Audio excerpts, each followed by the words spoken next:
Tamil voice வழங்கும் வாழ்க வளமுடன். உங்கள் வாழ்வு உங்கள் கையில். வணக்கம். இது தமிழ் voice.com வழங்குகின்ற வாழ்க வளமுடன் நிகழ்ச்சி. இன்றைய வாழ்க வளமுடன் நிகழ்ச்சியில் நாங்கள் பார்க்க போகின்றோம் 5 நிமிடத்தில் வாய் துர்நாற்றத்தை போக்க இதை ட்ரை பண்ணுங்க.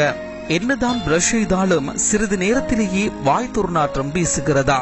இதனால் மற்றவர்களின் அருகில் சென்று பேச தயக்கமாக உள்ளதா? தற்போது நிறைய பேர் வாய் துர்நாற்றத்தால் அவஸ்தைப்பட்டு வருகின்றனர். இதனால் தன் துணைக்கு கூட முத்தம் கொடுக்க முடியாமல் சங்கடத்திற்கு உள்ளாகின்றனர். நிரந்தர தீர்வு கிடைக்க கீழே கொடுக்கப்பட்டுள்ள ஓர் நேச்சுரல் மவுத் வாஷை பயன்படுத்துங்கள். இதனால் நிச்சயம் ஓர் நல்ல தீர்வை காண்பீர்கள்.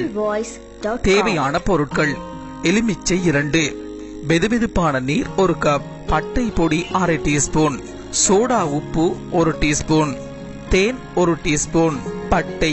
இந்த நேச்சுரல் மவுத் வாஷில் சேர்க்கப்பட்டுள்ள பட்டை வாயில் துர்நாற்றத்தை உண்டாக்கும் பாக்டீரியாக்களை அழிக்கும் சக்தி கொண்டது. தேனில் ஆன்டிபாக்டீரியல் தன்மை உள்ளது. இதுவும் வாயில் இருக்கும் தீங்கு விளைவிக்கும் பாக்டீரியாக்களை அழித்துவிடும். Baking soda.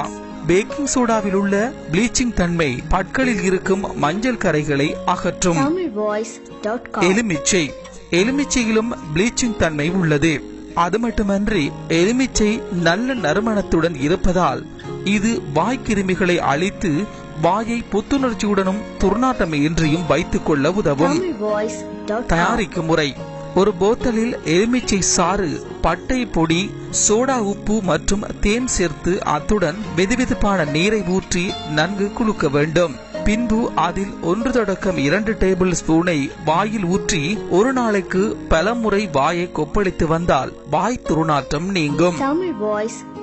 இன்றைய தமிழ் voice.com வழங்கிய வாழ்க வளமுடன் நிகழ்ச்சியில் நாங்கள் பார்த்திருந்தோம் 5 நிமிடத்தில் வாய் துர்நாற்றத்தை போக்க இதை ட்ரை பண்ணுங்க. மற்றுமோர் வாழ்க வளமுடன் நிகழ்ச்சியில் உங்களை சந்திக்கின்றோம். அதுவரையில் தொடர்ந்தும் இணைந்திருங்கள் தமிழ் voice.com என்ற எங்களுடைய இணையதளத்தோடு. எங்களுடைய நிகழ்ச்சிகள் உங்களுக்கு பிடித்திருந்தால் உடனுக்குடன் கண்டு மகிழ கீழே உள்ள சப்ஸ்கிரைப் பட்டனை அழுத்தவும்.